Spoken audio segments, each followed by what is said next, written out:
Recycling adalah sebuah istilah yang sering diungkapkan dalam rangka menjaga lingkungan hidup.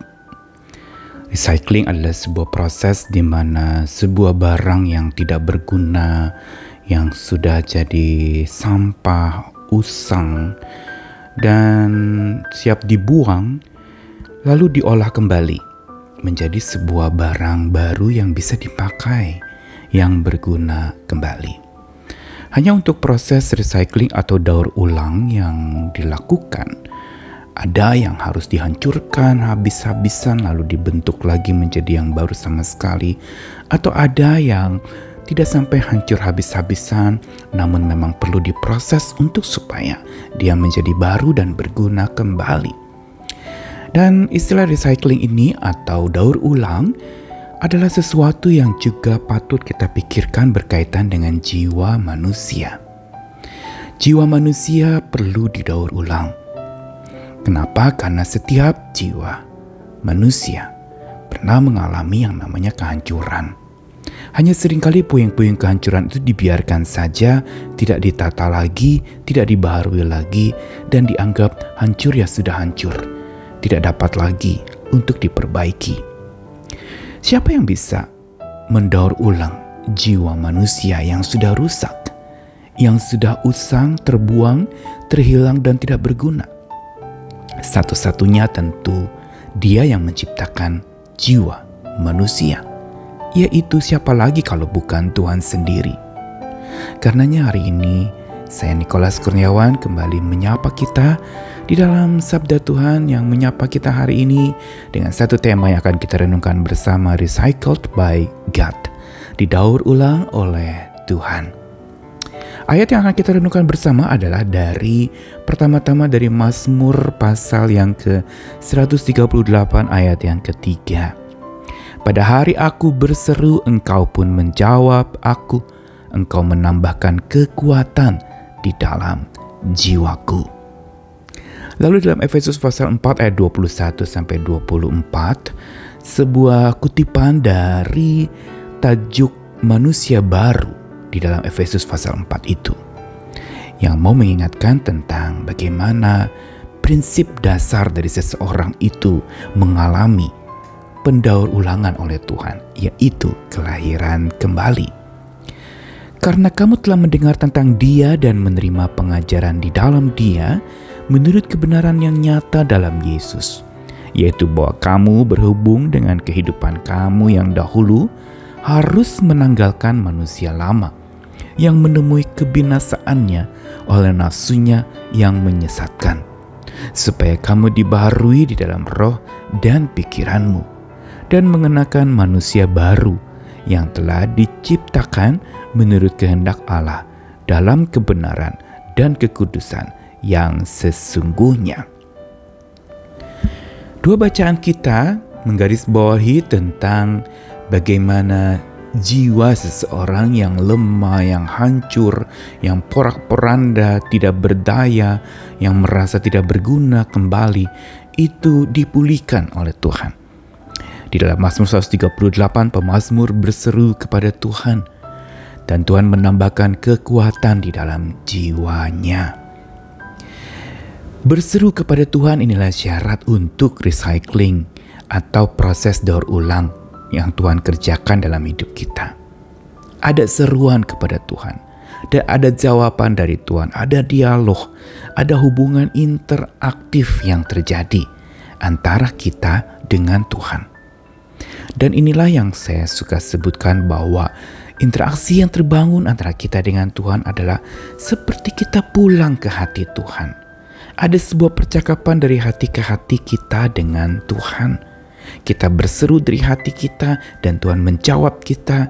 Dan inilah terjadi interaksi yang hidup yang makin memperkuat relasi kita dengan Tuhan.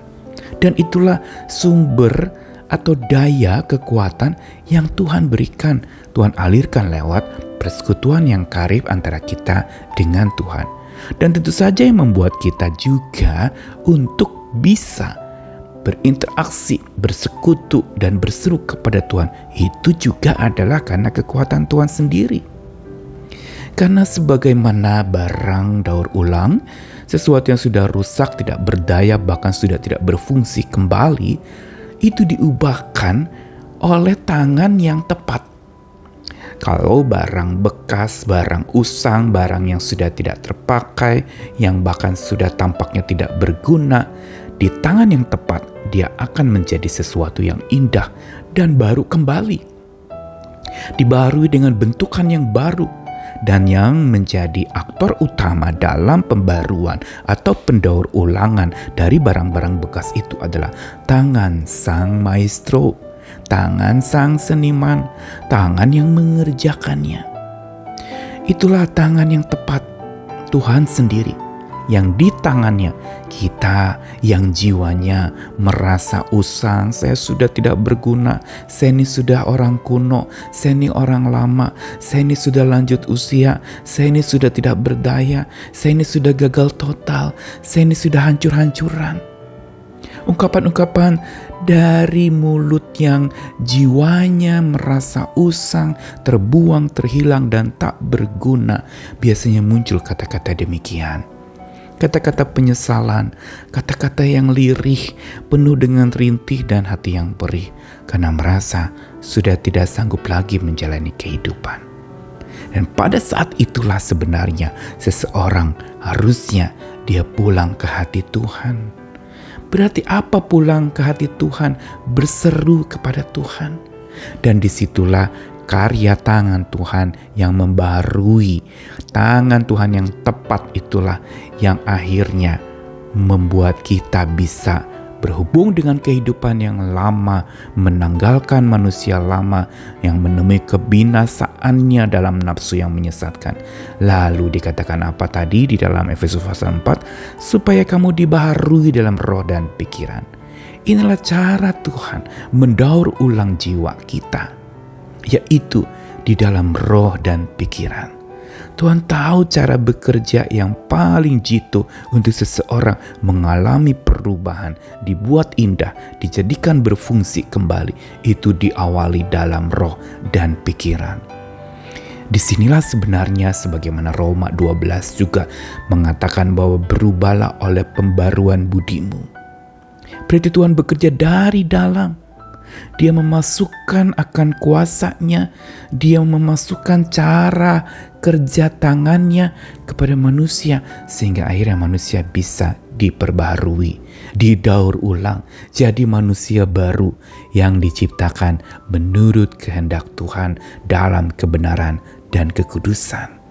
Perhatikan bagaimana agen pendaur ulangan jiwa kita adalah Tuhan sendiri. Dia yang menciptakan, dialah yang paling mengerti kita.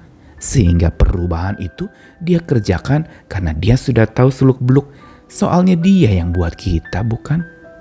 Disinilah kita belajar hari ini. Saat kita merasa usang, saat jiwa itu merasa terbuang, terhilang dan tidak berguna, datanglah, berserulah kepada Tuhan. Tuhan sanggup mendaur ulang kita. Jiwa yang hancur-hancuran itu diubahnya, didaur ulangnya oleh kuasa Tuhan yang berulang terus dia kerjakan dan tak terbilang melampaui kekuatan dan kuasa manusia. Tapi dengan satu catatan bahwa biarlah hati kita pulang ke hati Tuhan. Sehingga ketika hati kita dengan hati Tuhan berpadu, disitulah cara kerja Tuhan yang mendaur ulang kita terjadi. Ayo andalkan kuasanya yang mendaur ulang hidupmu. Hari ini apa yang kau sedang rasakan, bawa kepada Tuhan. Minta dan katakan, Tuhan daur ulang air mataku jadi mata air kehidupan. Tuhan daur ulang kesedihanku jadi sukacita sejati. Tuhan daur ulang kekalahanku jadi kemenangan abadi. Tuhan daur ulang segala macam perkabunganku menjadi sebuah penggabungan yang akbar dengan Tuhan yang maha akbar itu. Tuhan mengasihi kita. Ayo datang kepada Tuhan. Siapapun kita yang rasa letih, lesu, lemah, usang, terbuang, terhilang dan tak berguna, Dia mau berkarya lagi dalam hidupmu. Siap didaur ulang oleh Tuhan. Amin.